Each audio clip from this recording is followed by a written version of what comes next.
Hello guys, big pass அவன் தமிழ் இப்போ லைவ்ல என்ன நடந்துச்சு அப்படின்றத பத்தி தான் பார்க்க போறோம். மணி ரவீனா பண்ண விஷயத்துக்கு ரெட் கார்டு இப்போ காமிச்சிருக்காரு பிக் பாஸ். அது மட்டும் இல்லாம விஷ்ணு துடின்னு துடிச்சிட்டு இருக்காரு. என்ன நடந்துச்சு அப்படின்றத இந்த வீடியோல நம்ம இப்ப பார்க்கலாம். டாஸ்க் எல்லாமே பயங்கரமா இருந்துட்டு இருந்துச்சு. எல்லாமே இந்த கில் ஆர் இந்த டாஸ்க்ல வந்து எல்லாருமே பயங்கரமா விளையாடினாங்க. ஒருத்தர் அவங்களோட பாயிண்ட்ஸை வச்சுட்டு இருந்தாங்க. இந்த மாதிரி ஒரு ரவுண்ட் இருந்துச்சு. ஸோ அப்படிதான் ஒரு ரவுண்ட்ல 2 பேர் வந்தாங்க. யார் வந்தாங்க அப்படின்னா ரவீனாவும் மணியும் வந்தாங்க. ஸோ அகைன் இது ஒரு போரிங்காக தான் இருக்க போது. இவங்க 2 பேரும் என்ன பேச போறாங்க அப்படின்ற மாதிரி தான் இருந்துச்சு. எப்போ வந்து பேசினாங்க 2 பேருமே பேச ஆரம்பிக்க போறேன் அப்படின்னாங்க. அப்போ பிக் பாஸ் கேட்டது, நீங்க பேசுவீங்களா இல்லை வந்து கார்டை காமிச்சிடுறீங்களா அப்படின்னாங்க. இல்லை நான் பேச போறோம் அப்படின்னாங்க. 2 பேருமே பேச ஸ்டார்ட் பண்ணாங்க. பேச ஸ்டார்ட் பண்ணிட்டு என்ன சொன்னாங்க அப்படின்னா, நீங்க ஏன் இங்க இருக்கணும் அப்படின்னு கேட்ட உடனே இப்போ நான் எனக்கான கேமை வந்து நான் விளையாடுறேன்.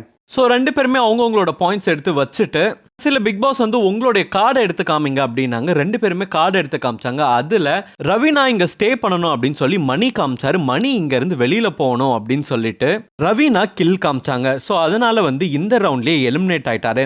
ஸோ இதெல்லாம் விஷயம் கிடையாது. விஷயம் என்ன அப்படின்னா, அங்கேருந்து வெளியில் வரும்போது என்ன சொன்னார் அப்படின்னா, வேற யாரோ கையில் சாகிறதுக்கு நான் உன் கையில் செத்துட்டேன். ஸோ அது வரைக்கும் சந்தோஷம் அப்படின்ற மாதிரி ஒரு கிரிஞ்சு பண்ணாங்க.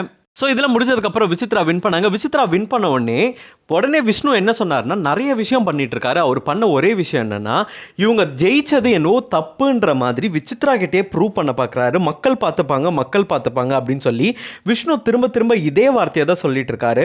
அவங்க வந்து வயசானவங்க இவ்வளோ ட்ரிக்கியாக ஜெயிச்சிருக்காங்க அப்படின்னும் போது ஒருத்தர் கூட இதை பாராட்டல அப்படின்றது தான் கஷ்டமாக இருக்குது. இவங்க எல்லாருமே சேர்ந்து என்ன பண்ணுறாங்க அப்படின்னா, விசித்ரா ஜெயிச்சது அவங்க பண்ண தப்பு மாதிரி அவங்கள வந்து திரும்ப ஒரு மாதிரி பேசிட்டே இருந்து அவங்க ரொம்ப ஃபீல் பண்ண வைக்கிறாங்க அப்படின்னு தான் சொல்லணும். விஷ்ணு பண்றது ரொம்ப தப்பான ஒரு விஷயம் தான் சொல்லணும். அவங்கள சொன்னாங்க, நீங்க யாரு டிசர்விங்னு சொன்னீங்க, அப்படி யாரை நீங்க நினைச்சீங்க டிசர்விங், அந்த மாதிரி சொல்லலாமா அப்படின்னு கேட்டதுக்கு அதுக்கு தான் விசித்ரா சொல்லியிருந்தாங்க, அது வந்து கேம். அந்த கேமில் எல்லாரும் ஒரு மாதிரி பேசி அவங்க எப்படி வந்து இங்கே இருக்கிறதுக்கு ட்ரை பண்ணாங்களே தவிர மற்றபடி வேறு எதுவுமே கிடையாது அப்படின்னு சொன்னாங்க. அப்புறம் தான் சொன்னாங்க ஒரு பாயிண்ட், இந்த மாதிரி ஏன் ரவீனா கிட்ட கூட தான் சொன்னான் இவன், இந்த மாதிரி உன் கையாலே செத்துருக்கலாம் அப்படின்னு சொல்லிட்டு. அப்போ எங்கள் கையாலலாம் இவன் சாக மாட்டானா, சம்திங் ஏதோ அப்போ ஃபேவரட்டிசம் ஒரு பக்கம் இருந்துட்டு தானே இருக்குது. அது ஏன் இப்படி நினைக்கிறேன், இந்த கேமுக்காக யாரோ ஏதோ ஒன்று சொல்கிறாங்க, அதுக்காக இதெல்லாம் சீரியஸாக எடுத்துக்காத அப்படின்ற மாதிரி சொன்னாங்க.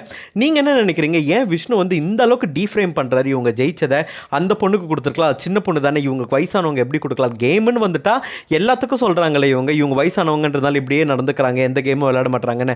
ஆனால் அப்படிப்பட்ட ஒரு கேமை ஜெயிச்ச இவங்களை எவ்வளோ கில்ட்டியாக ஃபீல் பண்ண வைக்கிறோமோ அவ்வளோ கில்ட்டியாக ஃபீல் பண்ண வைக்கிறாங்க. இதை பற்றி உங்களோட கமெண்ட்ஸை கீழே போடுங்க. இந்த மாதிரி பிக் பாஸ் அப்டேட் தெரிஞ்சுக்கணும் ஸ்க்ரீன் டாக்கிஸ் சேனலுக்கு சப்ஸ்கிரைப் பண்ணுங்க.